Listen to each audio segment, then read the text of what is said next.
TNC. Well, hindi na bago yung panggugulo, pero kailangang bantayan. Ito yung medyo mahirap para sa AP Bren. Nakatutok sila sa pag-clear ng wave, nakatutok din sila dapat dito kay James Banks. Tsaka ano dito, we have to take note na napilitan din na mag-purify yung Moskov. Yung mga ganung moments na yung mga nasa side lanes mo na napipilitan mag-purify, parang ang concept kasi niyan medyo limited na agad. Mobility. Yung mobility, kung saan pwede pumunta, lalo na kapag ka na-target na. Sabihin na natin kung paano ko kontrahin. Talaga Ayan dito na. sinabi niya na nanggugulo na agad. Si Kuya Yawi, information na naman ang kanyang binibigay. Nanggugulo na naman itong si Yawi. And kailangan, hindi naman, kanina sinasabi natin kailangan dapat kasama si Kekedot doon sa pag-clear. Pero napo-force itong si Kekedot na samahan itong si James Bang para maging malaya yung pagkuha niya nung kanyang mga buff. Pero sa ngayon ay medyo mabagal pa naman ang nagiging galawan. Bukod doon to kay Yawi na nanggugulo pa rin. Ang ganda ng ginawa dito ni Yawi kasi napipigilan niya si James Banks na kumuha. So ibig sabihin, itong vision niya, mauunahan na agad nitong si Zaida sa rotation. Kasi in a way, na-delay ni Yawi yun tapos naka-first blood pa agad. Grabe ang juggle dun sa may top lane, pero may sagot naman sa may bottom lane. So hinabol na yung nagbibigay ng vision, pero kita mo yung confidence din ng TNC na, pre, bigyan na natin to, bigyan na natin to. Oo. Para sa akin, lumabang pa rin doon ang TNC. Kasi nga naman, si Der XP lane ang nakuha doon. Alam mo naman, sobrang importante ng XP laner ngayon, lalo na sa mga objective takings, di Lalo ba? sa first. Sa first lalo, di ba? Hindi siya magle-level 4. Nako, medyo mahirap ito. Pero hindi pa naman hindi pa naman huli para dito sa AP Bren. Kasi magdadalawang minuto pa lang at yung unang pagong ay lalabas na rin. May pinaplano ng AP Bren dito. Lord JM ang kanila makikita. Der, tamang yoyo lang. Magle-level 4 na rin si Lord JM. Pwede Earthstrike from Lancy. Kalahati si Chobskirk, ha? Ganun na talaga yung meta ngayon. Pag ginamit mo na, or gamitin mo na agad yung ultimate, bago pa mag-turtle, pwede na natin ngayon kung ano mangyayari. Si Sana makakakuha din ang pag-home, revitalize, tapos mag-force back side ng TNC.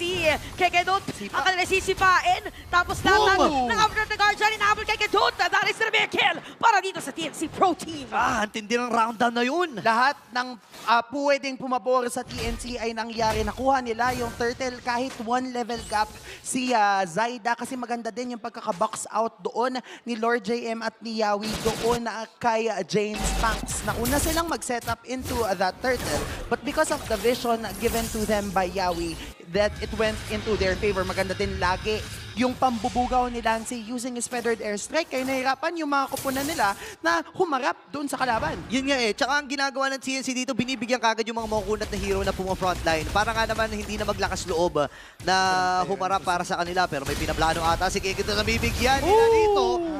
At mapapatumba ni Kosen. Okay, hindi na pinatakas. Parang ang strategy yata ngayon ng TNC, kung sino makakasalubong natin, prep, bigyan na natin. Di ba, wala na silang pinipili dito Kahit yung mga tank, bibigyan kagad ng TNC 1.5K para sa Phoenix Army and ang AP Bren hanggang ngayon, humahanap pa rin ng kanilang tempo. And alam mo, what happens when yung glorious pathway ng isang Hylos ay nagagamit na lang niya pang out, nawawalan sila ng isa pang potential engage and pag-slow dun sa pagragasa ng TNC. Speaking of rumaragasa, nakikitang rumaragasa sa may top lane yung TNC. Sinipa na naman. Alam nila na si Der yung parang pwedeng maging threat later on. Kaya binibigyan nila ng binibigyan. Ikalawang death na to ni Der. And hindi tayo sanay na nakikita si Der, lalo na doon sa MDL Philippines na nabibigyan ng ganito kabilis. Ibig sabihin talagang itong TNC aral na aral doon sa mga kung sino man ang kanila magiging target. Kasi alam nila na medyo lamang naman yung si Kosen doon sa may bandang ibaba. At itong itaas ang kanilang tina-target. Masag yung Torres sa itaas. Ngayon tumama yung pana. Tingnan natin kung makakatakas. Nakatakas pa rin. Sabay revitalize. Para dito sa TNC para makatakas si Nancy. Papasok na dito. Meron pa magsipa. Para kay Yawi. AOG naman. Para kay Lord JM. Si Zaida para makakakuha din ng pagong. Tuloy pa rin ang T-fight. Meron pa knock-up. Nako, hinahabol na si Zaida. Mga patay shutdown. At si JM makakatakas using that unbreakable skill.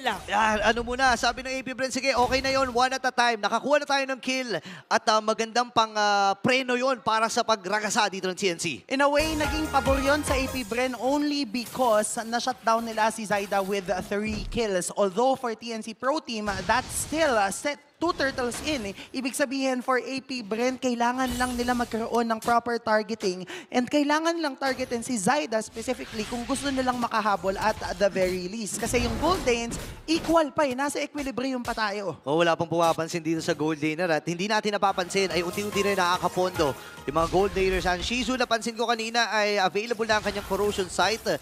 And Kozen as well ay meron na ring item. So ngayon, palubo na ng palubo. Even Sky Ayan Piercer. na.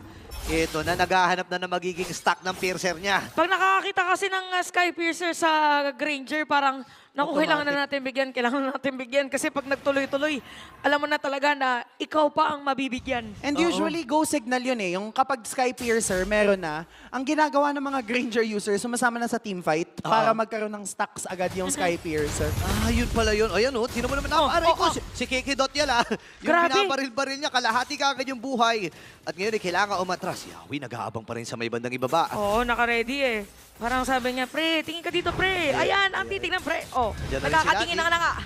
So, a space created para masira yung Torre sa bot. Grabe, ginamit lang ni Lancy yung Feathered Earthshake niya para mapaatras ng pilit. Itong AP Bren, Uy! pumapabor pa rin sa kanila or sa TNC at sa Phoenix Army yung mga sitwasyon. Suli! Nagamit! Sakto, ginamit din yung Vengeance. Glorious Fountain naman para kay Keke. Doon makakatakas ba? Dala mo makukulat doon sa may bottom lane. Dadating na si Lancy at nandito na si Shizu. So, kakalas. Kakalas muna sila. Sabi, too early for a team fight. Pumigil muna alam ng TNC na medyo magiging malalim. Lalo na hindi pa natin nakikita yung... Grabe naman. Skirt! Ang sakit dinamaan ng dalawang Feathered Earthstrike. And Flicker as well ay nagamit dito ni Lancy. Grabe yun, Ibang klase na yung damage. Isipin mo, parang malaang can break yung mga flicker na nangyari. Sobrang confident niya na parang maaabot niya yung si Lena. But then, hindi niya din naman nabigyan. Kasi nag-flicker din pala itong si Jove Skirt. O kasi kapag hindi siya nag-flicker, tatama siya ng last. Yes. Alam niya, and mabigat na ang kalagayan ngayon ng CNC, Grabe ng pwesto AP ni Bren. Yawi. Though 3,000 pa lang naman ang kalamangan. And ano pa mga meron dito sa items ngayon? Right now, wala namang item na nakakalamang, quote-unquote, yung kalaban. But in terms of how they position themselves, Yawi, laging nasa bushes. Ibig sabihin, lava talaga, literal, yung mga brushes natin. Kasi the moment na may mag-check, kahit sino, binibigyan na nila. Walang pag-hesitate. Kaya na nga nang nangyari ngayon. Maski yung kabayo, binibigyan na nila. Okay, latag ng Glorious Pathway. And si Der, naku, nagamit na yung curtain call. Pero Ang daming kits na nagamit dito, Pero ramdam mo na sa dalawang teams natin, talaga nag-iingat din sila. Even for TNC, mataas yung respeto nila sa kalaban nila kasi hindi nila pinipilit na magkaroon ng team fight. Di ba nagamit yung mga skills? Speaking of skills, because of Viva from the back! Napatay dito si Dera at makakasira pa ng story yung TNC. Ikatlo na to ni Dera at kusa pa ata nilang Wala ka! kailangan umatras. Tinamaan ng Feathered pero si Kusa nakakuha ng kill na yun. TNC Pro Team, dire-diretso lang talaga. Oo, talagang after nung team fight, sisira pa ng Torres sa may bottom lane. Parang kukuhanin pa yung blessing ng Torres doon sa... Hawakan mo nga sa tenga. Dumudungaw pa sa bintana, itas ng aasar no? O sige. Pero ayan, sisira na Torres sa gitna. Grabe, sobra yung sistema dito na ginagawa ng TNC.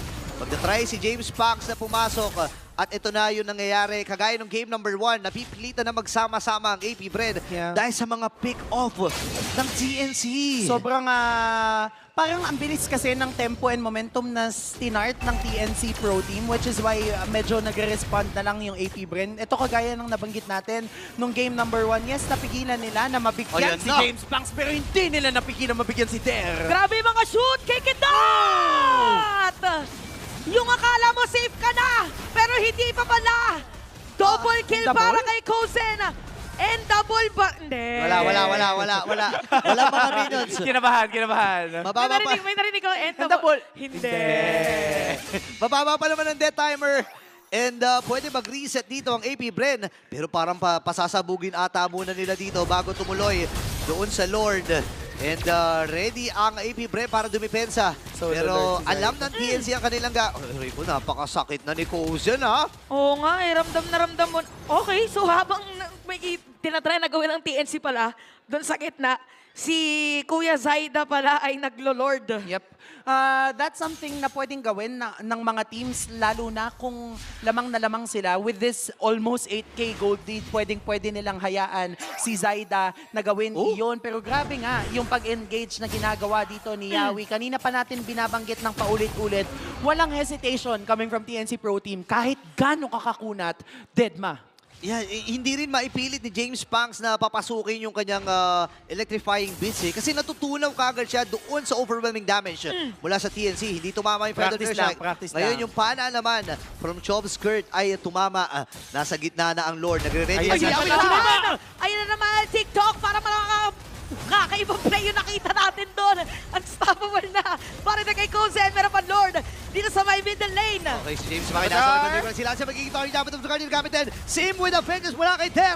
Nakipagsabayan na si Lord JM sa tatlo pero tutunaw din siya. Tatlo ang babagsak para sa AP Bren habang TNC. Ay, lumalaban! Lumalaban! Ilalaban nata nila to ha! Ay! Sino man nanalo dito sa mga marksman natin? Kozen with a double kill! Making another one! A wipeout para sa kanila! At ito na yata yung inaantay ng TNC. Masisigaw na nila this time around. Ang always rise pero pipili na depensa. Hindi na makakadepensa. Always rise!